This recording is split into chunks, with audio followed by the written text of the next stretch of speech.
Action. Good evening and welcome to the Hendrick Hudson Board of Education meeting. Today is June 4th, 2025. We'll start by standing for the Pledge of Allegiance.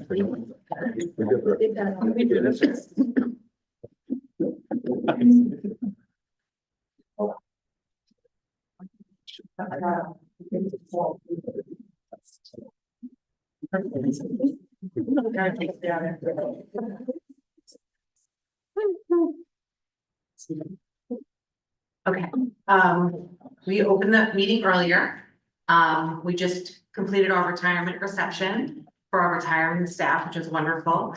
And we are going to,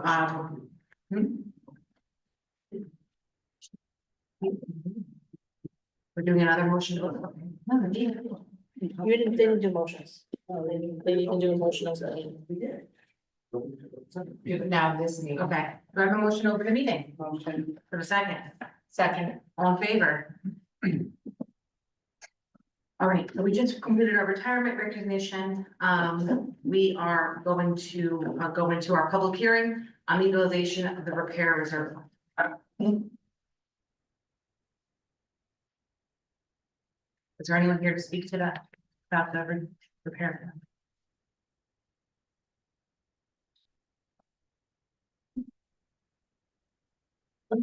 Excuse me, I was chewing.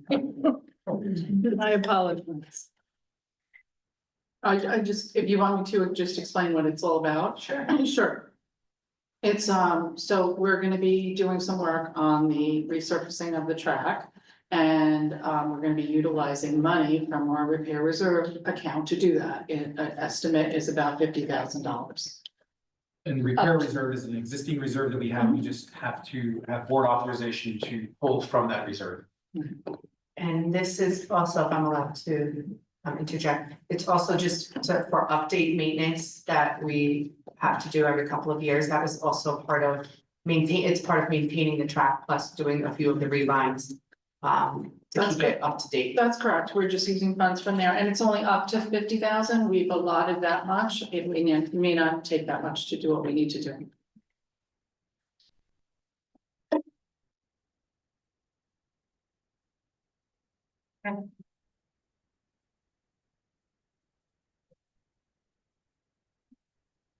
Do I have a motion to approve the notice of utilization of repair reserve fund? Motion.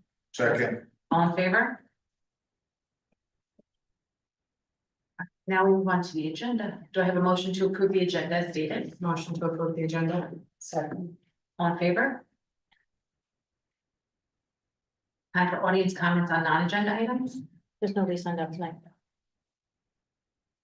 The next is the consent agenda. Does anyone have anything to pull from the consent agenda this evening?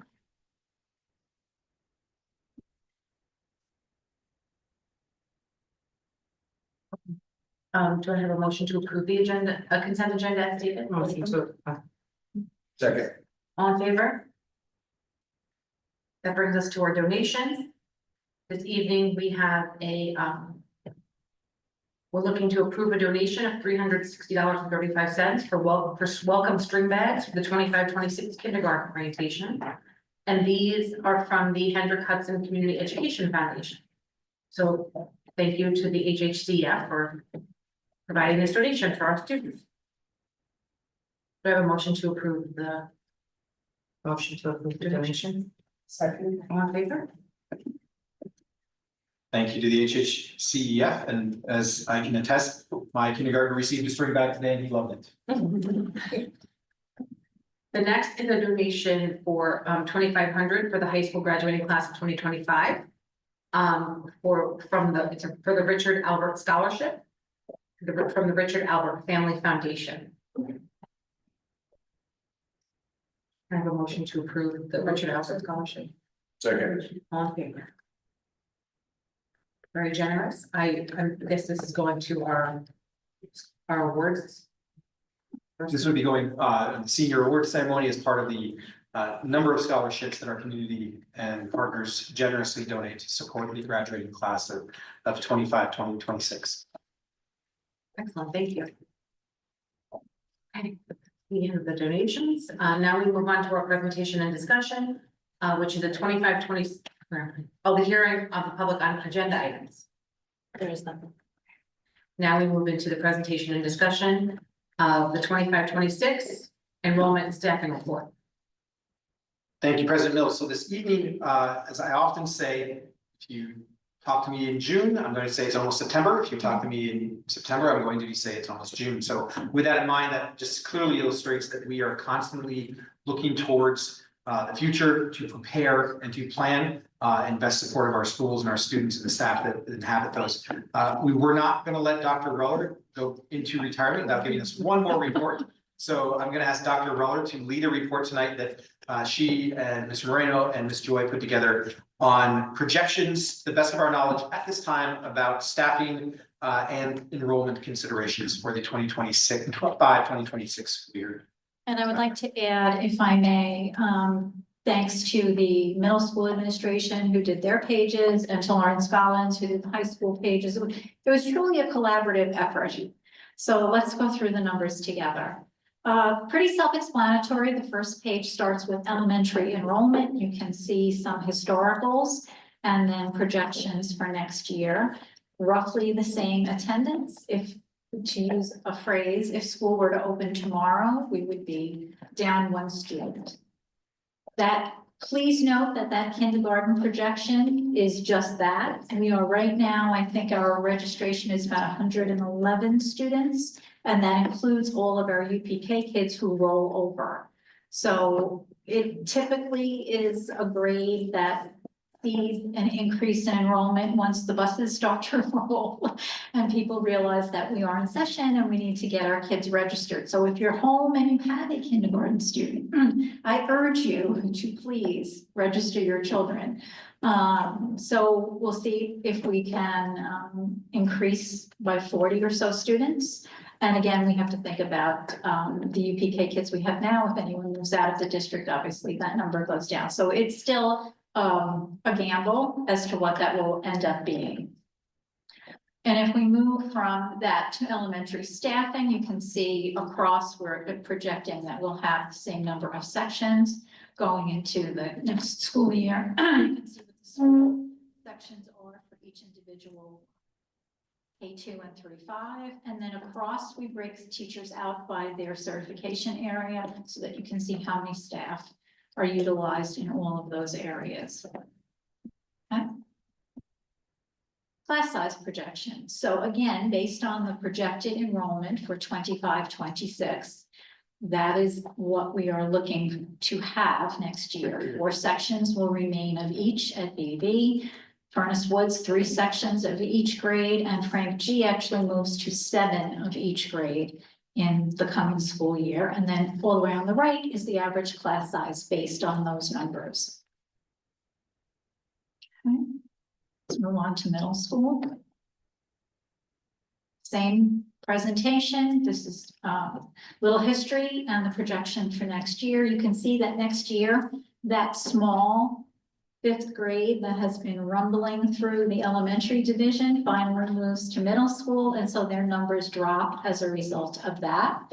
And they lose 37 children. Again, you know, that's as of today. We don't know what will happen in the coming months as we get closer to registration. Start of school, I apologize. So BMMS staffing looks this way. Same principle as what we had. They are going down 2 sections. So I think they lose an ELA and a reading section in the coming school year. And then classroom teachers, they had a retirement in social studies that we didn't replace. So those are 6th grade impacts. So you can see again across, breaking down by certification area, the teachers that make up the middle school faculty. And their slide on class sizes reflects the 6th grade change for next year is reflected there. So they will, as the footnote says, grade 6 will have 2 ELA, 2 math, 2 science teachers. All teachers will pick up a section of social studies. Okay. High school enrollment. They have a slight drop off as well. And then their staffing. presented the same way again, so that you can see the breakout of the certification areas. They will go down a section, teacher, FTE. And then finally, their class sizes, and in preparing this, Lauren pulled out the kids who are CTE students because they would sway the class size if we left them in, so they've been removed. BOCES tech enrollment. Margaret, if I can interrupt just for a moment, I'll use that as a public service announcement that we do partner with BOCES to provide CTE programs for our students. BOCES has seen an increase in their enrollment for those CTE programs, both in the recognition of the trades, having high quality programs, and students showing interest in those programs. So BOCES has been doing a great job partnering with us, letting us know about their capacities. Those capacities, because there has been increased interest, have been reached the past couple of years, and they've done everything within their power to be good partners with us, to reach out and say, here's some alternative programs. We partner also with Southern Westchester BOCES to provide students those opportunities. So it is a topic of conversation between BOCES leadership and our leadership. And they are looking at ways to increase their capacity to support as many students who have that desire to attend those programs as possible. And they're even looking at ways to purchase space within component districts, expand their own footprint.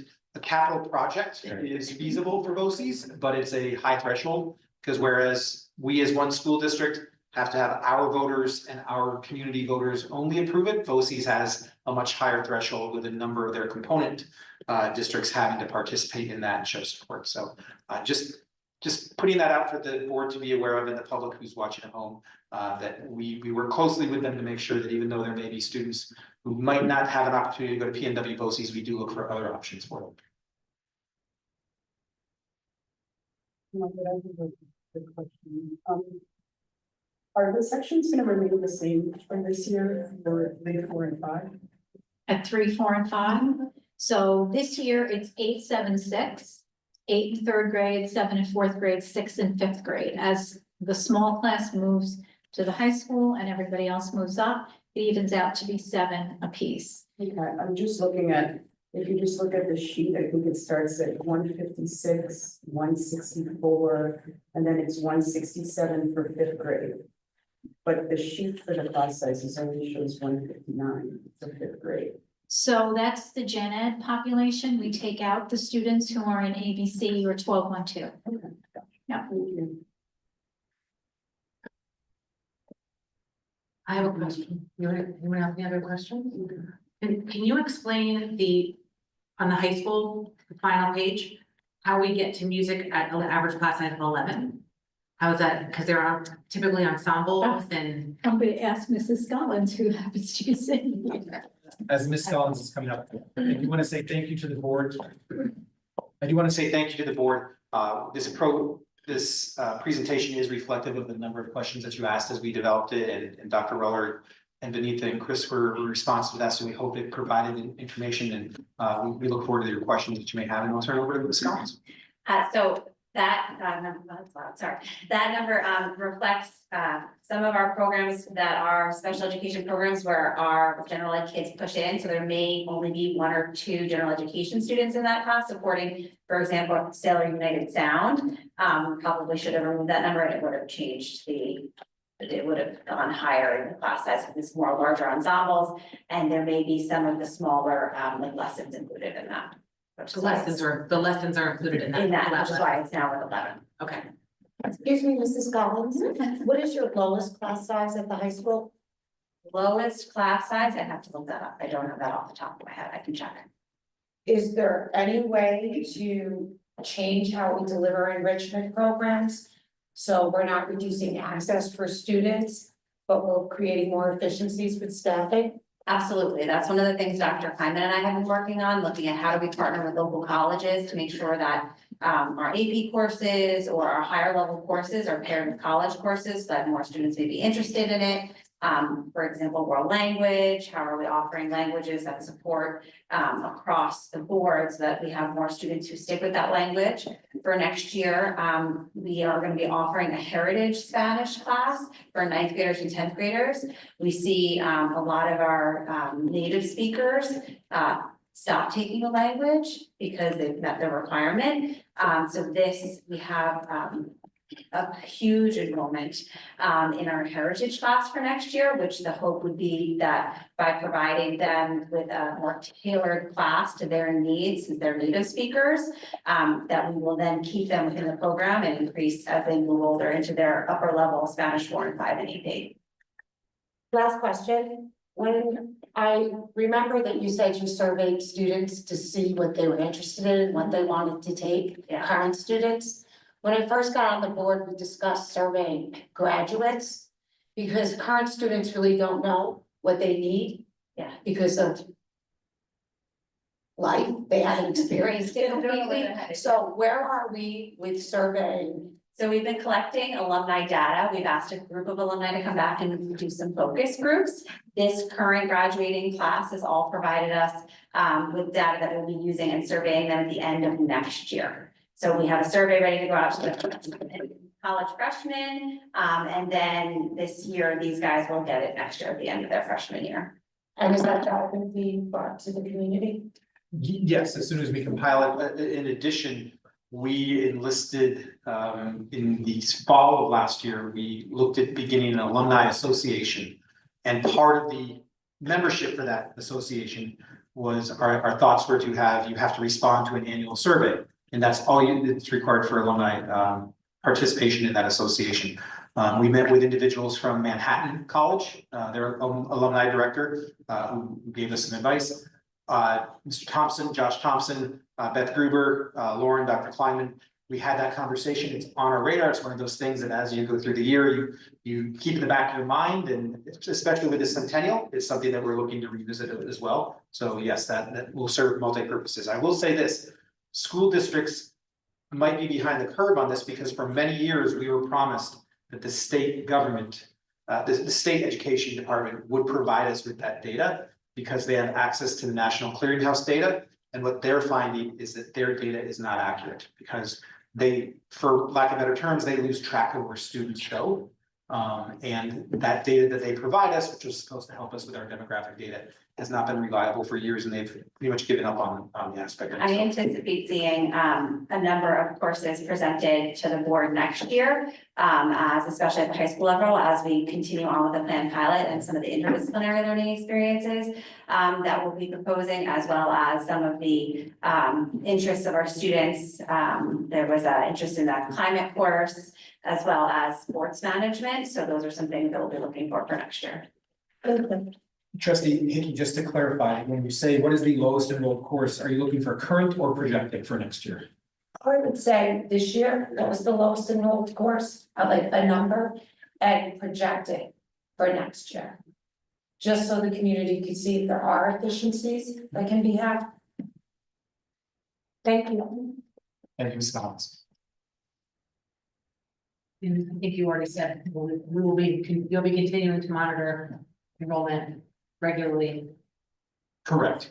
Yes, now's the time of year where we shift in budget, even though we're going to start looking at the 26-27 budget already. We begin to monitor enrollment, both in kindergarten enrollment and new students coming into the district or leaving the district. The board did support the use of contingent positions in this year's budget, which allows us flexibility without having to go into a unanticipated expenditure or any changes we may need to make in staffing due to student need or student enrollment. So we have a few positions that we refer to as contingent positions that would allow us to meet those needs. Anyone have any other questions? All right. That moves us on to our superintendent's update. Thank you, President Mills. Quite a lengthy update from me this evening. We will start off with an update on our regular and annual lead testing. We, as a district, we maintain compliance with New York State Health Department's lead in school drinking water program. This year, we've completed testing of all of our water outlets, actually for the 2023 to 2025 time period. While the vast majority of our outlets tested below the state's action level of 5 parts per billion, a small number of these outlets exceeded the threshold, but they have been promptly addressed. In accordance with the health and safety regulations, any of those affected fixtures have been removed from service or marked with appropriate signage, and further investigation and mitigation efforts are underway. And as always, we're letting you know this because the safety of our students, staff, and visitors who might utilize those receptacles remains our highest priority, and we wanted to be transparent in our process. Mr. Merlini is here. I do want to thank him and his staff and the custodial staff for their diligence in monitoring, addressing, and mitigating the findings swiftly and thoroughly. We have placed the full report about our lead testing procedures and the outcomes on our operations and maintenance page on our district website.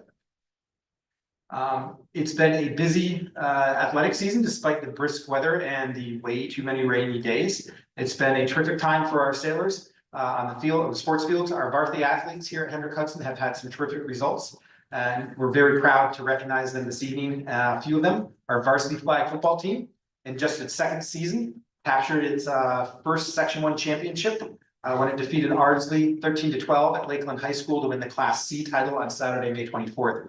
The sailors, who were coached by Craig Solomon and Dina Bertolini, were led by senior Lucy Mager, who's the quarterback, and she was integral in helping create the program as well.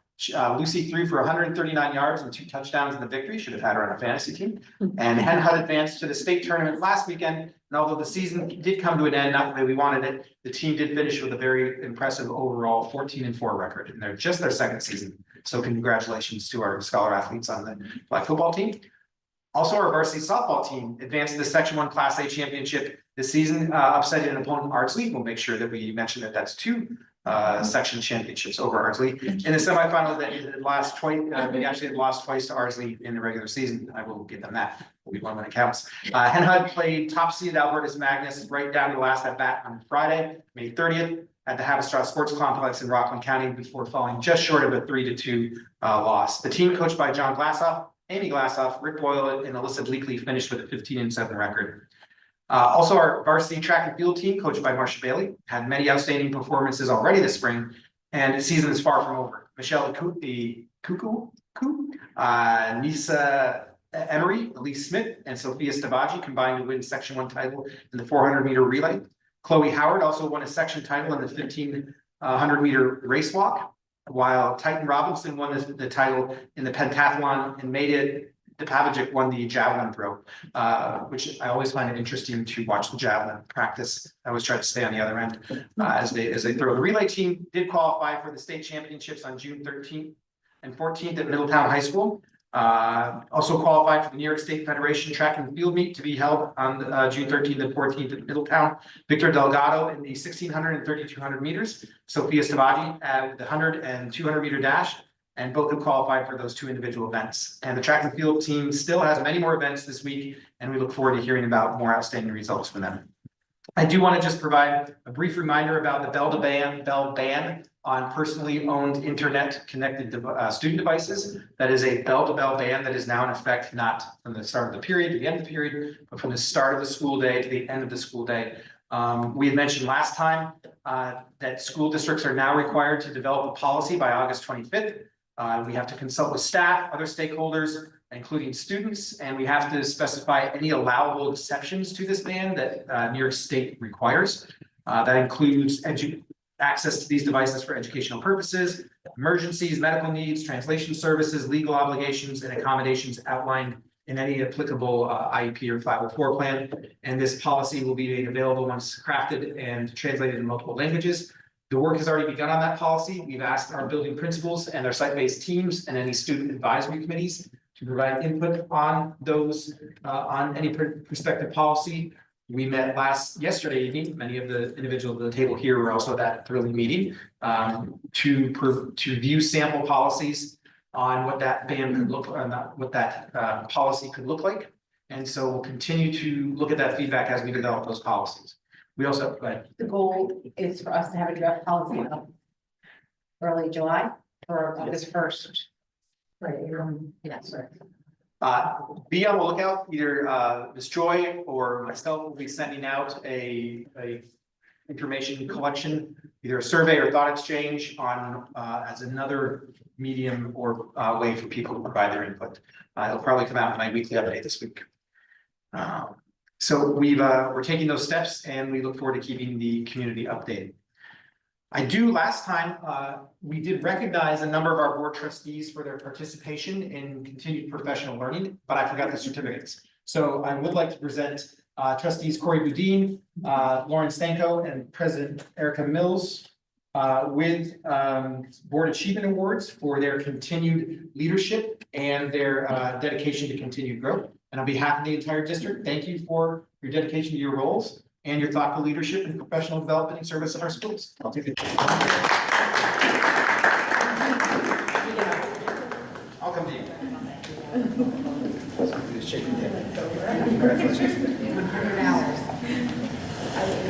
How long was it, 100 hours? And that's just this. This was just NISBA, Yeah. over What about 100 West? hours of NISBA training.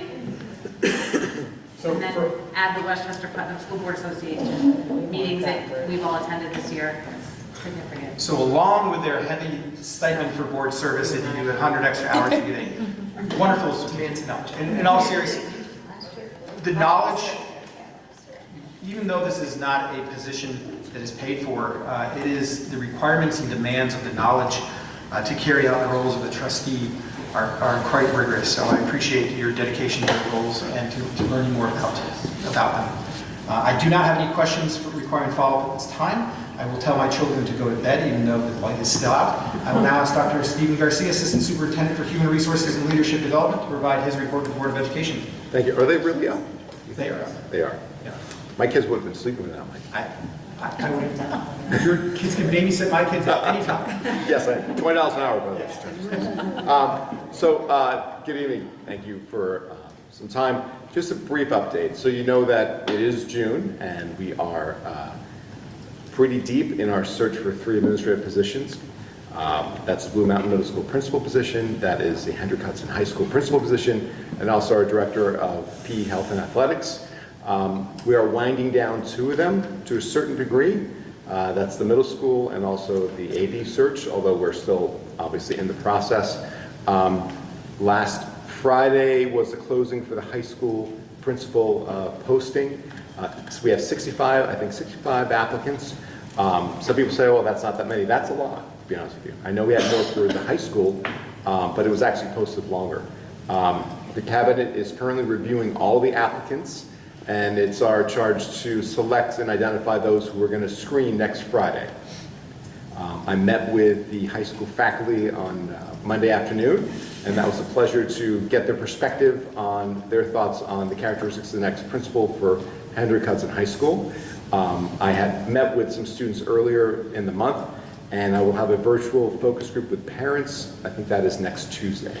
Based on that, we come up with a composite of leadership qualities, and we do develop our questions for each candidate based on that composite, and I will share that with the board as well. But I think we are pretty much full steam ahead. You know, with the timeline, I think we're on task for the high school principal, which on paper right now is anticipated a possible interview during the, I think the reorg meeting, right, with the Board of Education, and an appointment afterwards. So we're still on task for that, right? We're still on the good timeline. And like I said, I'm confident that in that pile that we have of applicants that we will be able to find the next principal of the school. Thank you, Dr. Garcia. I will now ask Ms. Jill Figuerella, the Interim Assistant Superintendent for Business, to provide her update. Good evening. So we too have been narrowing down candidates for the treasurer position in the business office. It's been vacant for a couple of months now, and I believe we're down to our final candidate, but we're getting ready to appoint that soon. Our transportation supervisor will be appointed tonight, I believe. She'll be starting for us. I'm not sure if the appointment is tonight, but she'll be starting for us on June 23rd. Yeah, So We did appoint during the consent agenda. Okay. So we'll be seeing a new face in the transportation office, and she'll be joining us prior to the end of the school year, but getting off to a busy summer like we all are over the summer, getting ready for next school year. We are also preparing for our audit. I mentioned it last time. It starts next week. We have a couple of days of preliminary audit, people coming in to work in the business office with all of our staff for a couple of days, and then choosing an area of audit on our internal auditor. That'll be happening on Monday. He'll be speaking with our audit and finance committee on Monday evening, and then we'll report back on that, on what area we think we'll be doing for next year or looking into for next year. So it continues, the cycles continue, and we're starting our annual audit in August. So that's where we are right now. Thank you. Thank you, Ms. Bigarella. And I'll now ask Ms. Benita Joy to provide her update from her role as Executive Director for Technology and Innovation. Good evening, everyone. So the technology team actually we usually distribute our high school student Chromebooks in 8th grade, the last month of school. So we started that process last week.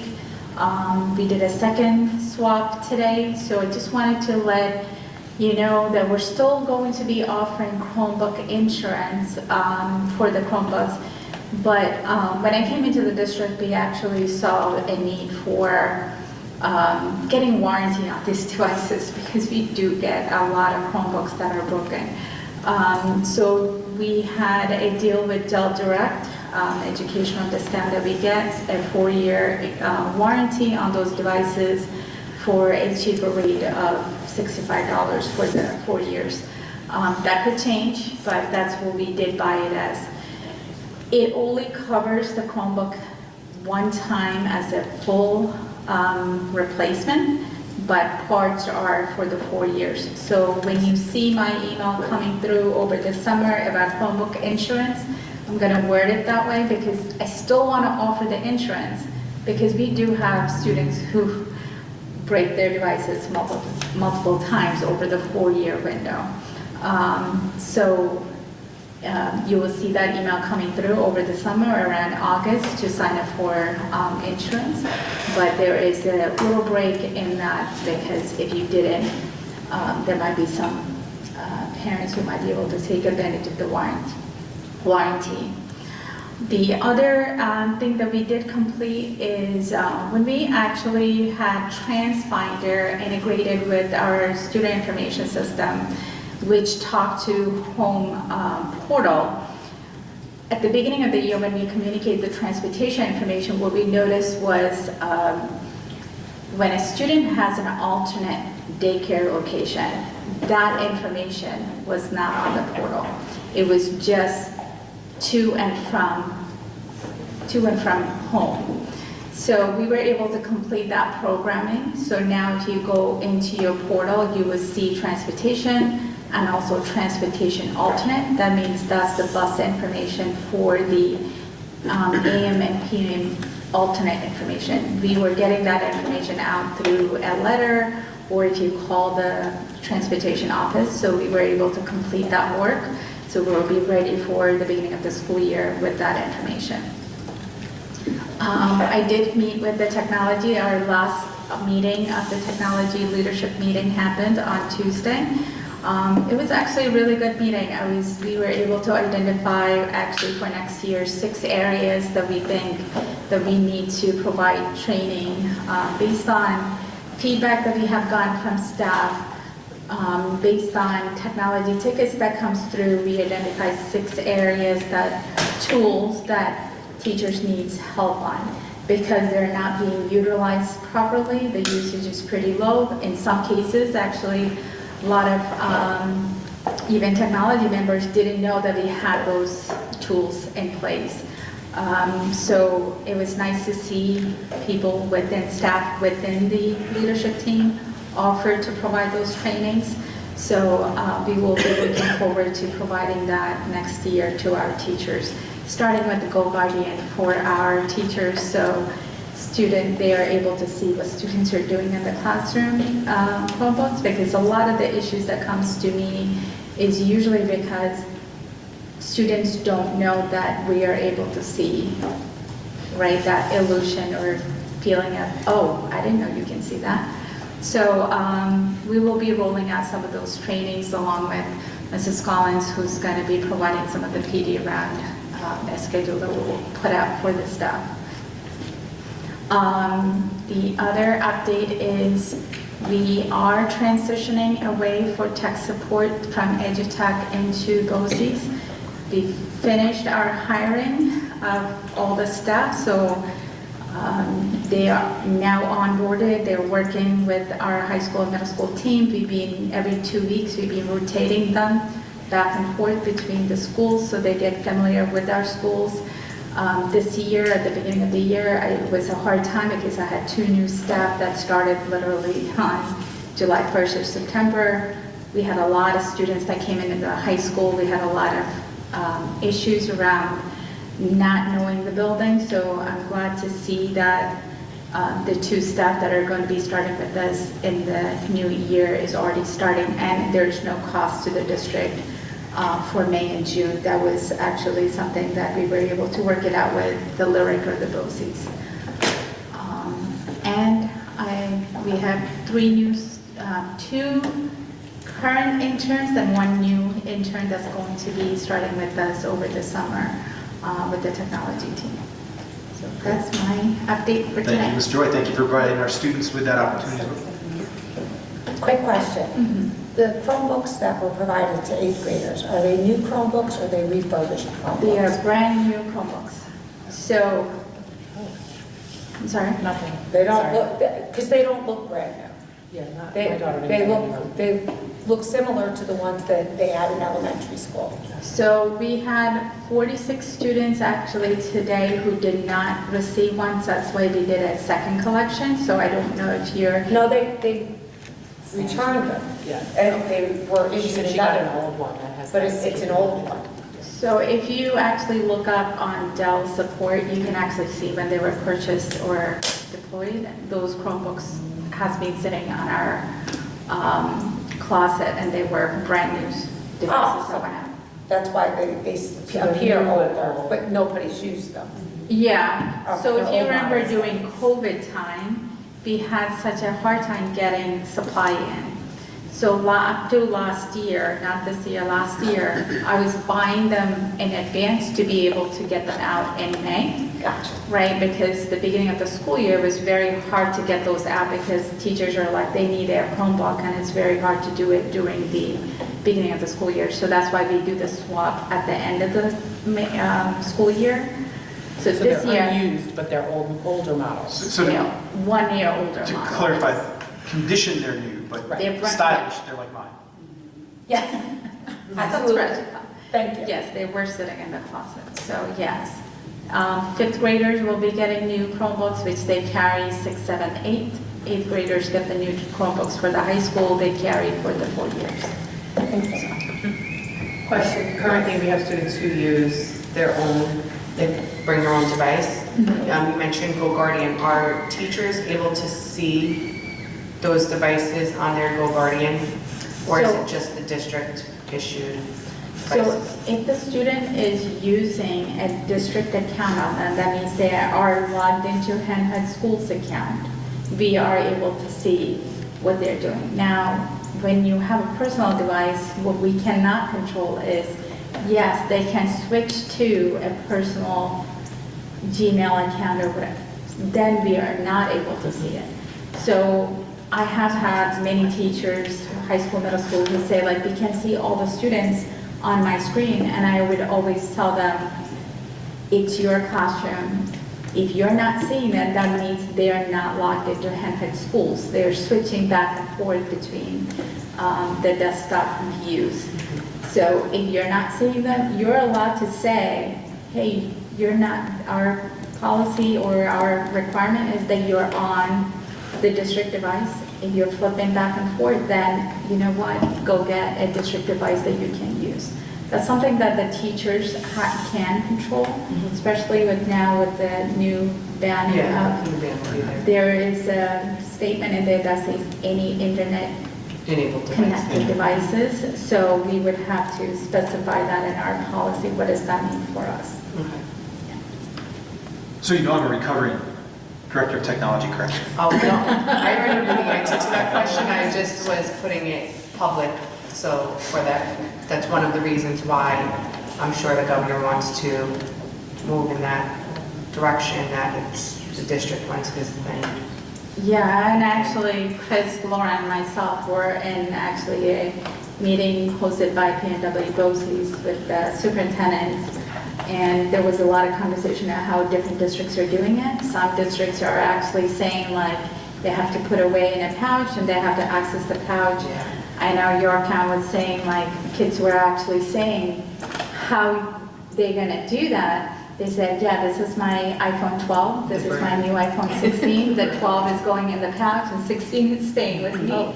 So. That would not happen here at Hentai. So there's definitely, you know, false to that. So there are, people are actually saying like, if they don't see it, we're good.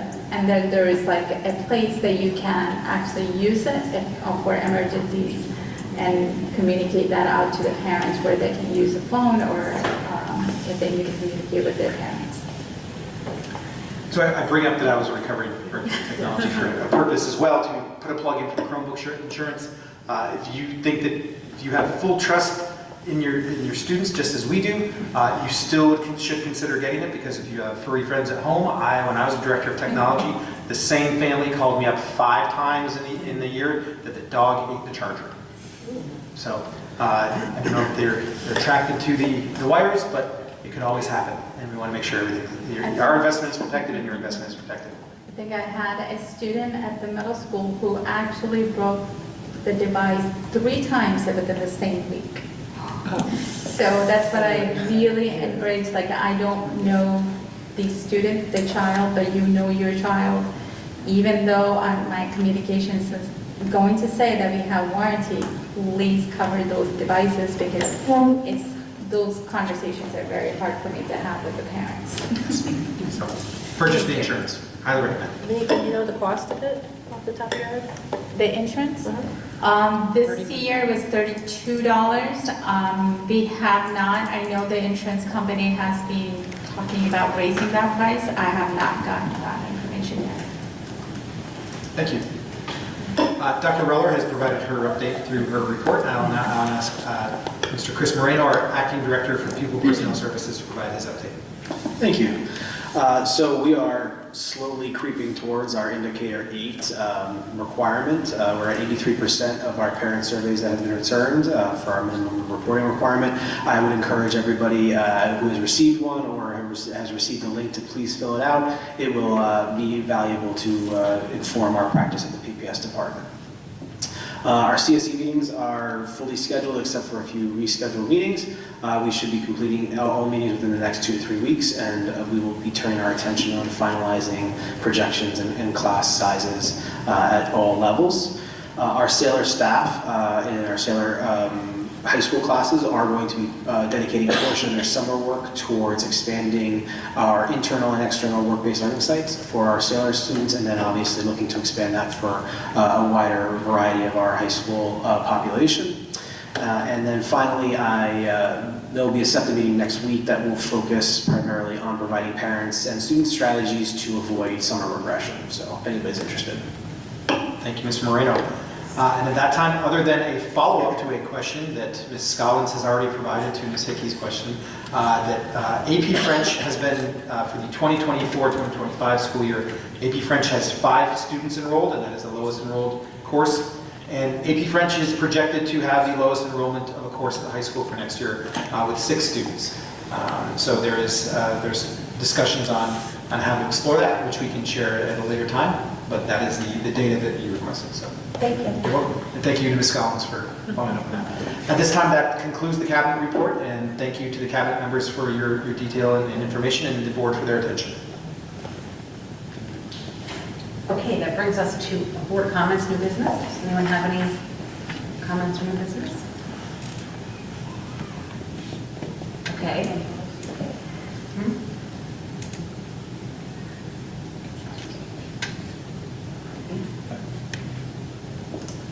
So I do want to say thank you to our cabinet for, they've been here for majority of the evening, both in our executive session, and we have a wonderful evening of policy ahead of us. You are more than welcome to stay, but you're also more than welcome to enjoy the beautiful evening with the last glimpses of the sun out. So thank you. Thank you. Get home safe. If I could quickly just thank everybody for your support over the years. I know some of you have been less time than others, but I've appreciated through 2 interims for Mike and Dennis, the support that you provided me, but also for, many of the conversations that we've had through the years, whether it was about your individual children or just curriculum in general. It's been a pleasure. Thank you, Meredith. Should have you given a report. Thank you,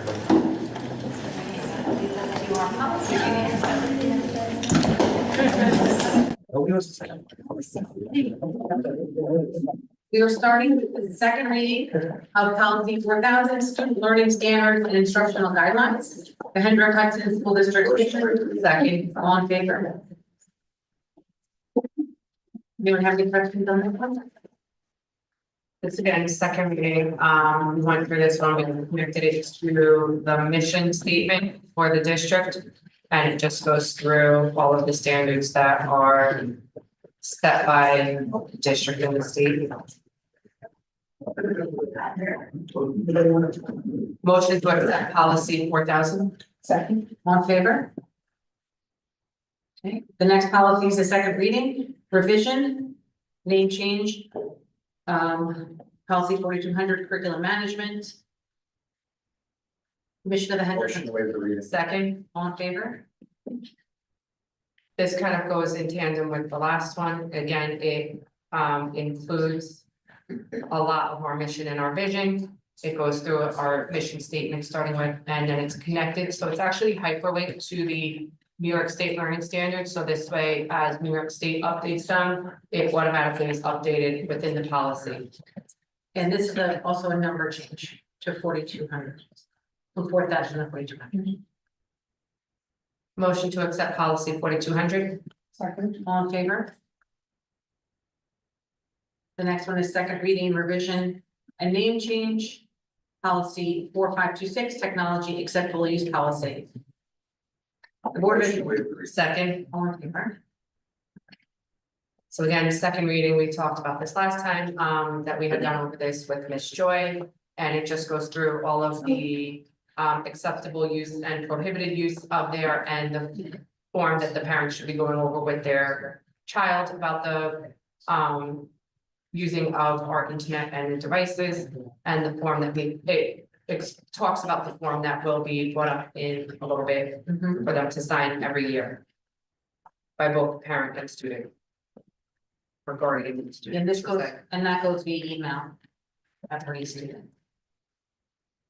Motion to accept policy 4526. All in favor?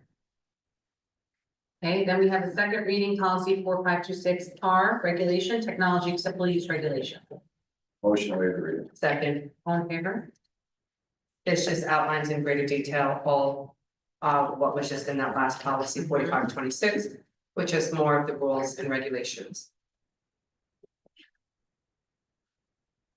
Motion to accept policy 4526 R. All in favor?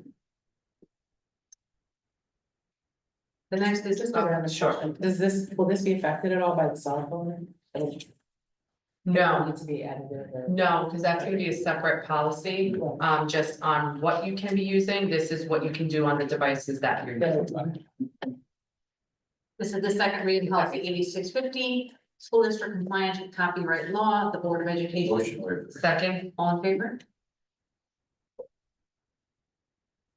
yeah, it's second reading, and it goes through that, again, as teachers, you are allowed to make copies of things as long as they are being used within your classroom, and that you're not selling them or any like textbook, workbook material. If you're making photocopies, that you are allowed to use them within the room, but not. Don't sell them, teachers being teachers. Never knew about that. TPT. And it just goes through all of the copyright laws. Motion to approve policy 8650. Second. All in favor? Okay, the next is second reading, policy 8650R, school district compliance with copyright law regulation. And these are, Motion to waive. Second. all in favor? These are the regulations, Yeah, it's just warranty. very specific. Motion to approve policy 8650R. All in favor? First reading of policy 4771, early graduation, Board of Education in certain instances. Second. All in favor?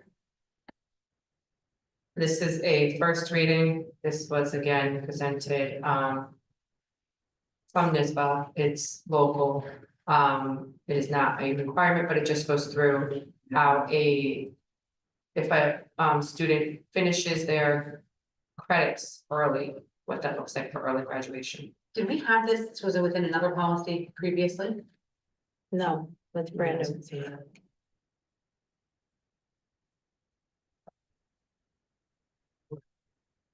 Bring that one back.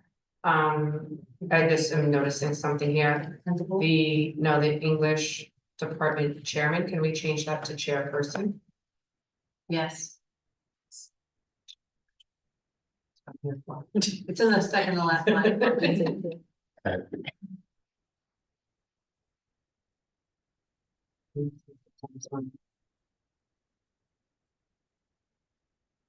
Okay, we'll bring that one back. We're at first reading policy 4772, graduation ceremony, the graduation or commencement. Second. All in favor? This outlines commencement ceremonies and participation in graduation and how you participate. And reading here just looks at students who may not be able to participate if they had for certain violations to the code of conduct.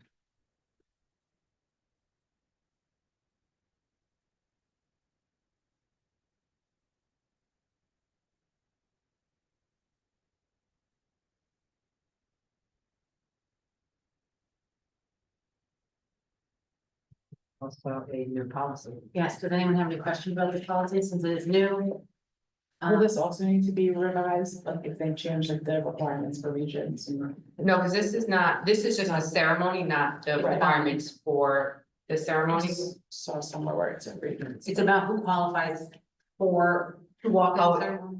If it mentions. It does, or until diploma. receipt of a region. Students with disabilities, in the second to last paragraph. So when we structured the learning standards and instructional guidelines and curriculum management, we tailored the wording in such a way that would align with any new updates to standards. We didn't specifically limit it to X number of regions, X number of. So it's dated now. And it says or local high Yeah, it school, says which region you know what, local. the local high school diploma is actually gonna go away, I believe, too. It's, I anticipate. right, it's just gonna be pathways, yeah, that. Yeah. It's just supposed to be pathways, and I don't think they're gonna make a distinction on the type, like the name of it. I think it's just going to be a pathway that leads you to a high school diploma. So it's good that we update this now, but Right. I anticipate coming back to this. Yeah. Right, probably. These bullet elements, right? Yes.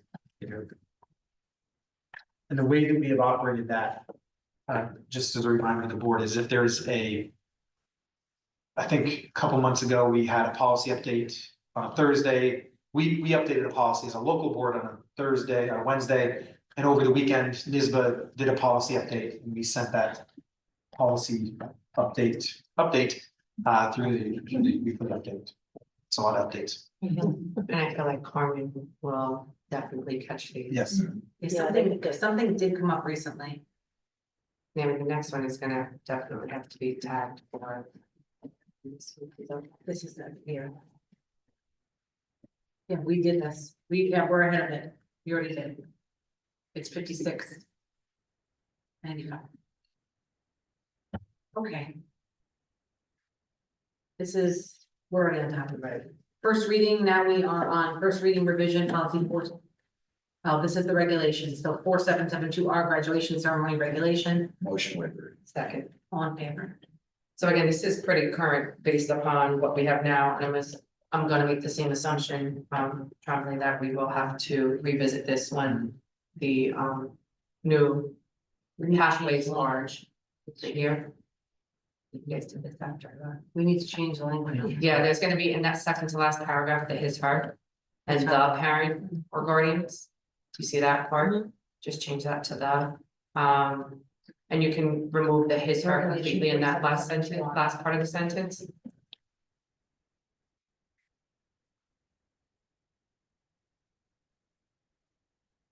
I had a baseball game that day, so I left a little early. It was a test for you. You passed.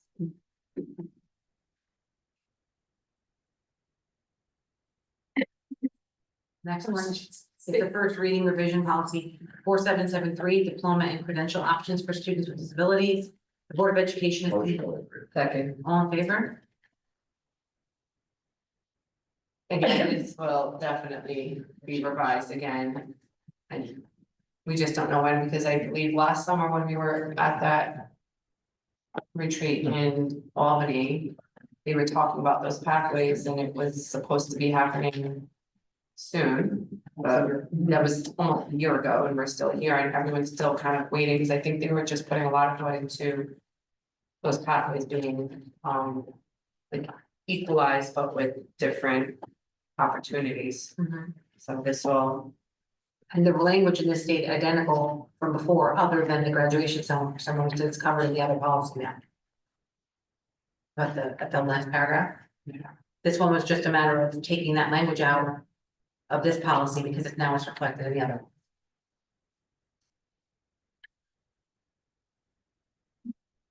That's policy. I actually have something. So I just. Sorry, I'm tired. Last year, I brought up some concerns about the Board of Ed elections.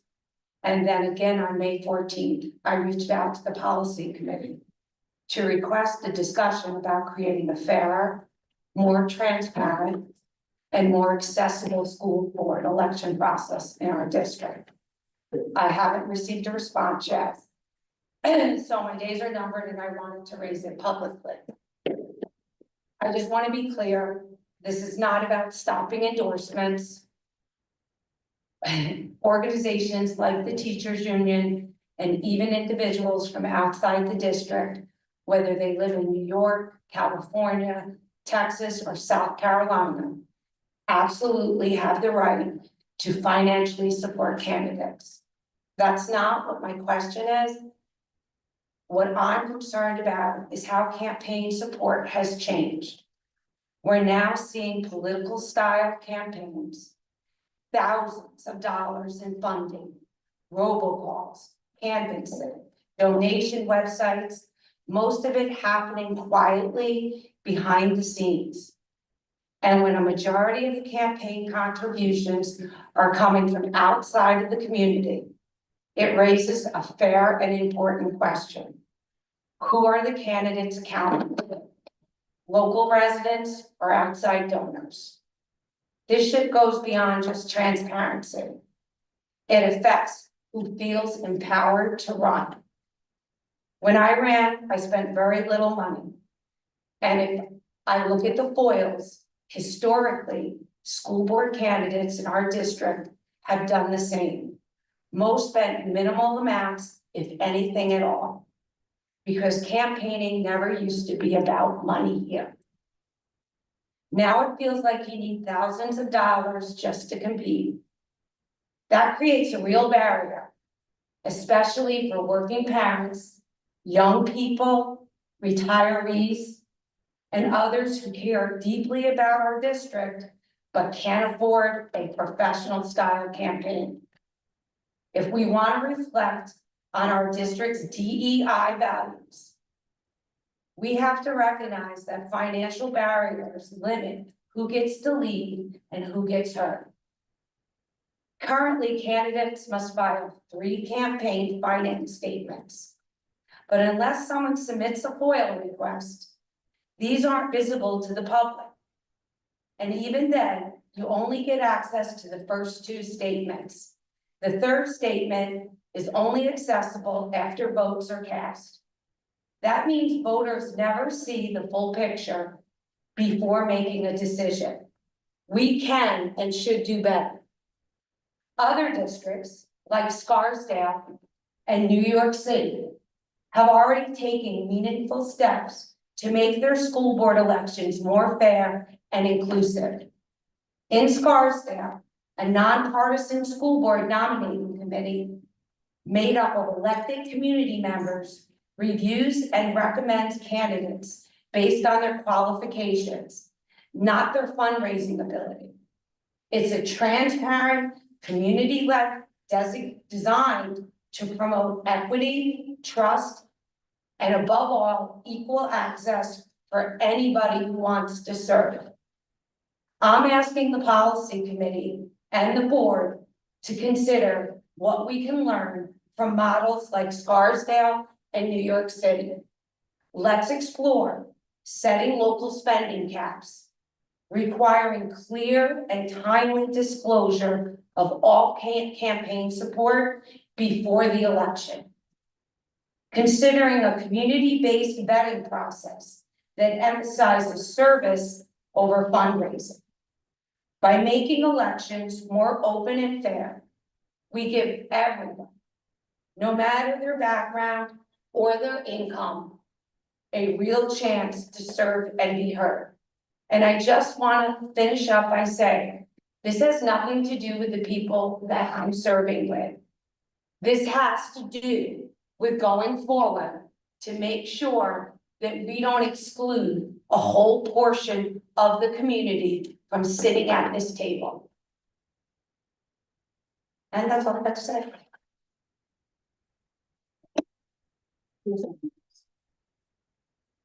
I'm just wondering, as being on the policy committee, how the board. Because I'm not sure if that's a board responsibility to monitor and oversee, see that.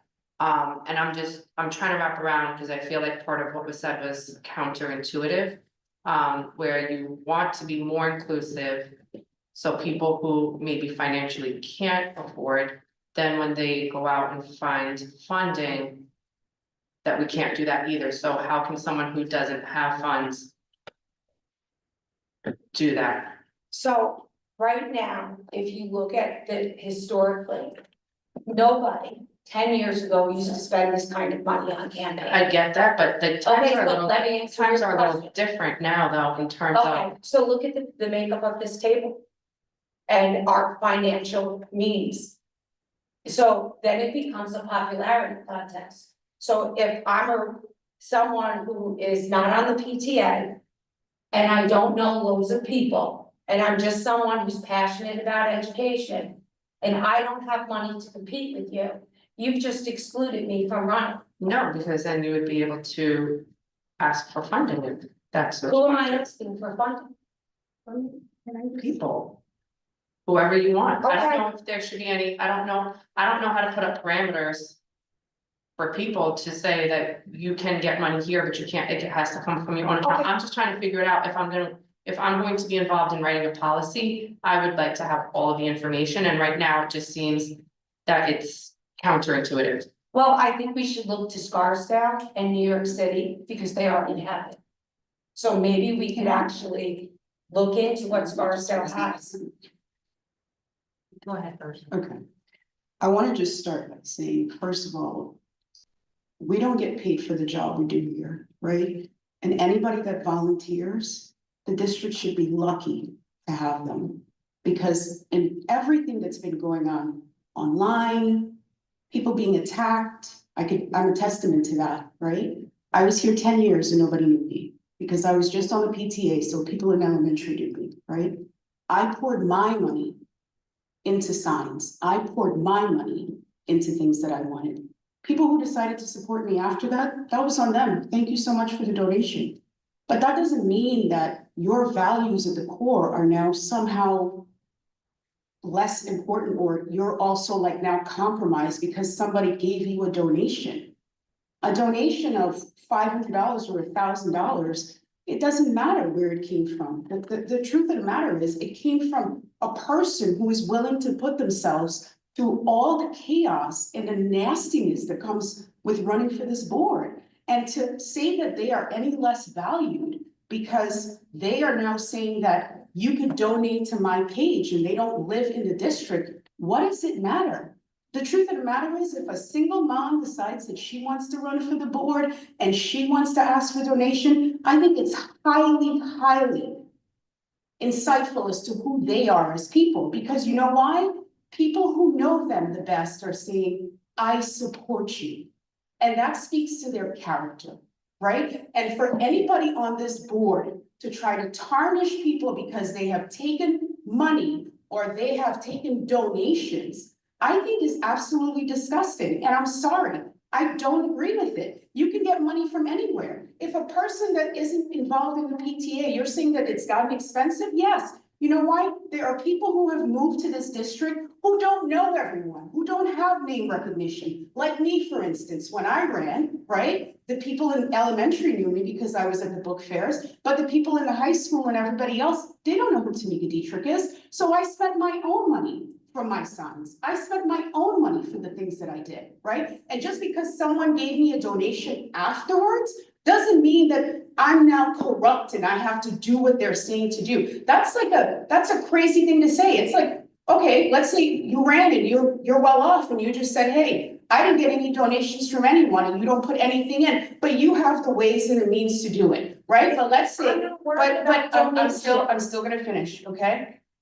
I think as a board, we have to separate ourselves from this fight or flight that we've been in for years, right? And it's them and there's us. You and I have been on this board for 2 years, and I have taken genuinely the time to get to know you, okay? And I'm gonna tell you right now, you were one of the people I have come to like. But this whole foil business, it's absolutely disgusting. And I'm just gonna tell you, you cannot truly get to know people and then do something like that and then think that anything that you have learned about them in 2 years valued. It doesn't, okay? And it starts with this board. It starts with this board saying to ourselves, we are all gonna stand together and stop tearing other people down. Because what you do is the same thing you're doing right now, people do online. The way you go online and you write as a parent, you're commenting as a parent, that's the divide that's being created over and over again. Let it go. Nobody is corrupt. Nobody is compromised. We sit here for 5 and 6 hours in a meeting away from our families. You think we're doing this because somebody gave a $500 donation? It's because we all care. Just respect people for taking the step and saying, I'm willing to put myself out there and do this. Stop tarnishing people. And when it comes from people like us sitting on this board, it's absolutely disgusting. It just opens up the same wound again. Stop it. Okay, I'm gonna respond to. Because you wanna know what, Tamika? Out of everyone on this board, I appreciate your honesty and your candid. And I actually think that when you say something, you own it and you don't backtrack and there's no sneakiness. So I really want you to know that I think you're personalizing what I did and it has really nothing to do with you. And it comes from your statement, who would even want to do this with the attacks that have been online? And I agree with you. So you have people who wouldn't want to do it because of the attacks online, and the people who don't have the financial means to do it. So now let's take that. I specifically said that it's not about endorsements. It's about transparency. So if you are, let me finish. I'm just getting in my. It's about transparency. It has nothing to do with a single mom. You know what really it has to do with? I'm gonna tell you what it has to do with. Because I'm not in this little group or anything else that goes on. It has to do with the fact that I lived with the power plant closing in my district, okay? And I've seen the same type of tactics in people on the board whose sole focus is to cut taxes. So you all think that it's about you. You need to let go of your own personal stuff and realize I'm caring more about everyone being Can I- able to serve. Can I just You're say, conflating like several things right can I now. just say one thing? I'm not gonna go back and forth on it, Stephanie. I've said what I had to say and I stand by it. The divide needs to end and this kind of anger and tarnish that continues to be pushed and peddled has to stop. The only way we're gonna heal as a community is if we all stop it. And it starts with us sitting at this board and doing what's right for this community and continuing to bring up things like this and trying to paint people in a certain way. I'm not Let's not do painting that. anybody. Okay, you have a right to your opinion and I've said what I had to say. I'm not gonna talk anymore. Sure, I just wanted to say, I think though, you're indirectly saying things without saying them, and it does make people feel a certain type of way. I've put in 2 years on this board. I know, I'm hoping that you get to see the work that I'm putting in, and I would love to say that I would want this opportunity again, and that I would want to run again, but at this moment, based on the fact that everything that I'm doing is gonna be foiled, or that if I were to ask for donations, if that was a choice that I was going to make, that I'm gonna have to question all of these things, and it just doesn't feel good. It doesn't feel good, and it doesn't, at this moment right now, it doesn't make me say, I would want to put myself out there and do this. I think we have to think about the community. No one will. It shouldn't have to be Nobody. foiled, Amelia. Everybody The will. information should be online before you vote. That's my purpose. Nothing should have to be foiled.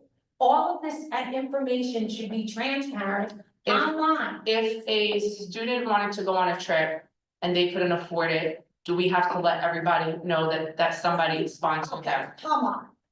I'm asking a question. You're running for board. I should know what's going on. You should know my financial status. You folded it, so you think no, you have all the information, it's right there, but you're saying that because people take donations, that's also a. First of all, this is not new. You knew I foiled it last year. And it didn't feel good then either. Hold on, let's circle back here. Okay. Let's circle back.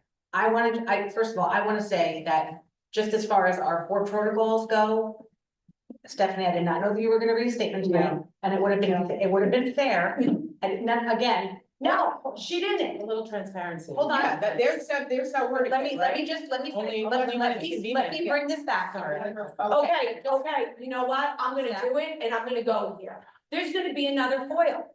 My other foil, speaking of transparency, is you messaging on that computer.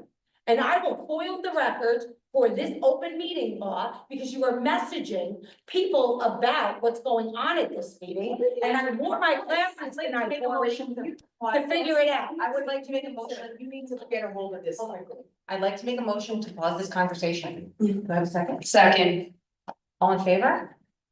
Okay, we're gonna hold this conversation here for a moment. We're trying to make sure that was the proper motion. Okay, well, I think we should end the meeting. I think we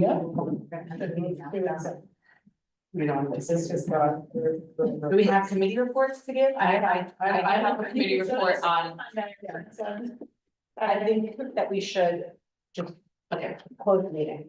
motion to close the meeting. Oh, motion to move to move to executive session. Oh, yeah, for the purpose of. Oh. For the purpose of collective negotiation under the town law, medical, financial, credit, or employment history of a particular person or corporation, or matters leading to the appointment or employment history of a particular person or corporation, or matters leading to the appointment or employment or promotion or demotion or discipline or suspension or remove of a particular person or corporation, and for superintendent's evaluation.